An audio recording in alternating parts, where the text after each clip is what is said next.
Hello there, ladies and gentlemen, and welcome. My name is Joseph Frias. Do you ever wonder where the dumb American trope comes from?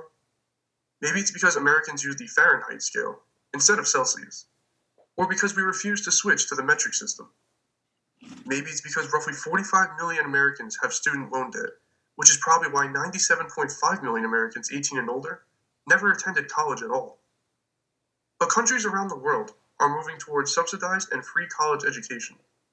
Germany has offered free public college tuition since 2014. Sweden, well, they offer free tuition for public and private schools.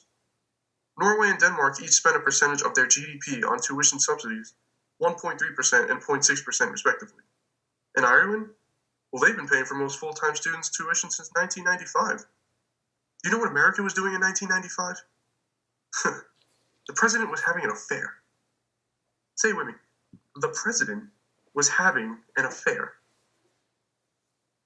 O.J. Simpson was acquitted too, despite his worst acting efforts, and he was both a killer on and off the field.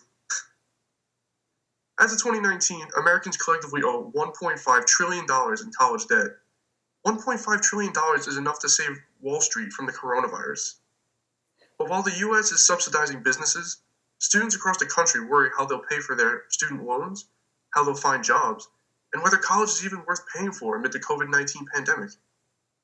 And the pandemic may have thrown the world for a loop, but talks about free higher education have been ongoing in other countries' discourse for decades. It's time America joined the conversation. The class of 2017 borrowers owe an average of $28,650 each. Meanwhile, student loans are the only funds that aren't forgivable for Americans filing for bankruptcy. How absurd is that? Can you imagine being in such a dire financial state that you claim bankruptcy, yet you are still responsible for student debt? Americans filed for over 732,000 bankruptcy claims in 2018, and not a single claim freed someone of their college debt. This is one of the many reasons that 51% of 18 to 29-year-old Americans support free tuition for public colleges, since Americans are drowning in debt at local, state, and federal levels. But let's start by looking at how this affects us students at UB. Over the last 10 years, UB's tuition cost has remained fairly stable for in-state students. In the 2009 to 2010 academic year, in-state tuition, without fees like student technology, academic, and transportation fees, was roughly $5,885. This academic year, it was about $7,000, almost a $1,200 increase from 10 years ago. But when you consider tuition with fees, the price only gets higher. Tuition with fees was $8,300 in 2009 and has increased $2,200 since. And while no one wants to hear that their education would have been over $2,000 cheaper 10 years ago, this influx is nowhere near that of non-resident student tuition. Non-residents, both out-of-state and international students, already pay significantly more tuition and fees than in-state students. And out-of-state costs have increased at exponentially higher rates than in-state costs over the last 10 years. This is Vinya Barugapalli.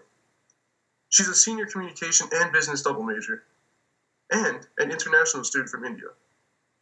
Her freshman year, she studied at UB Singapore campus. If Vinya had attended UB in 2009, she would have spent $14,211 on tuition without fees. That's $8,326 more than in-state students paid at the time, which, let me remind you, was only $5,885. With fees, the 2009 tuition rate was $16,571. Unfortunately, in 2009, Vinya was only 11 years old, and UB, well, I don't think they were seeking any child prodigies from India at the time. This year alone, Vinya paid nearly $25,000 for tuition without fees.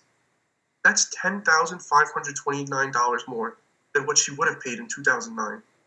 And with fees, international and out-of-state students pay over $28,000 this year, and $11,623 more in 2009. That's ridiculous. But I don't want to speak for her. Let's hear how Vinya feels about the cost of her education.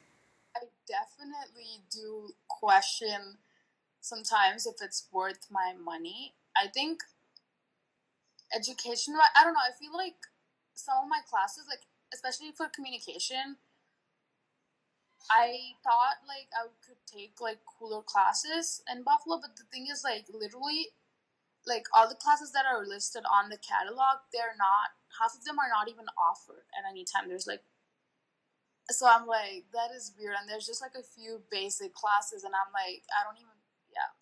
So things like that. School of management, half of the classes are online, so definitely their cost is so much lower in actually conducting class, and like there's thousands of students in the classes. So I'm like, why am I paying so much money? Like I couldn't just do online school.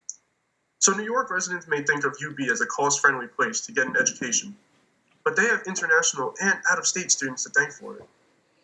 Because without non-resident students, UB couldn't afford to give any students, in-state included, the education that they came here for. But UB isn't charging New Yorkers less out of the kindness of their hearts. What are we, crazy?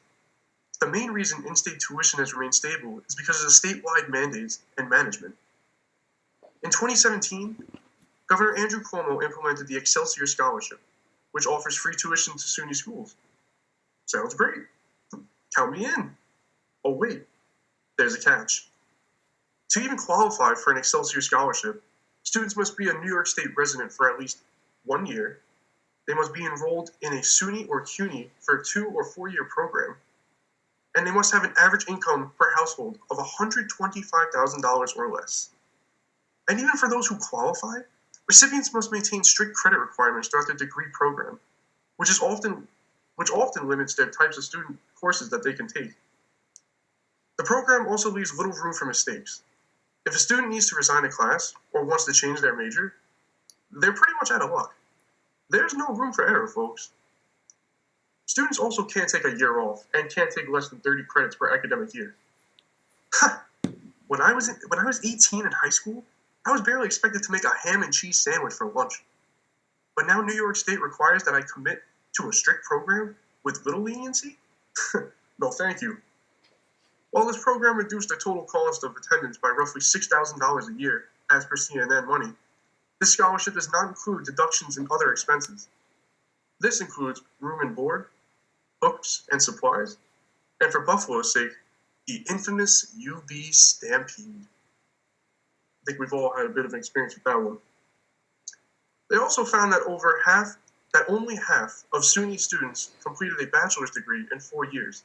At CUNY, it is worse, with only 26% of students graduating on time. All this while overall state spending on public institutions has been slashed by $7 billion since 2008. These spending cuts reportedly happened before the economic recession. Budget and policy priorities analyzed a total of 49 states on how much they are spending on higher education back in 2018. They found that 45 states are spending less per student in 2018 than they did in 2008. In states like Pennsylvania, New Mexico, and Arizona, their funding fell more than 30%. States cut funding deeply after the recession hit. And lastly, state funding covers half of universities' costs for faculty's salaries and for ongoing research. But let's look at the national implications of this debt. How the federal government is handling the issue. Well, let's start off with student loan debt. According to the Federal Reserve, the national student debt is $1,591,656,234. I've never had to count to a number as high as that in my life. Sad, I know, but let's keep going. Although there are no solutions on the floor to solve this crisis, ideas have been floating around that have been getting bipartisan support. For example, the income share agreement.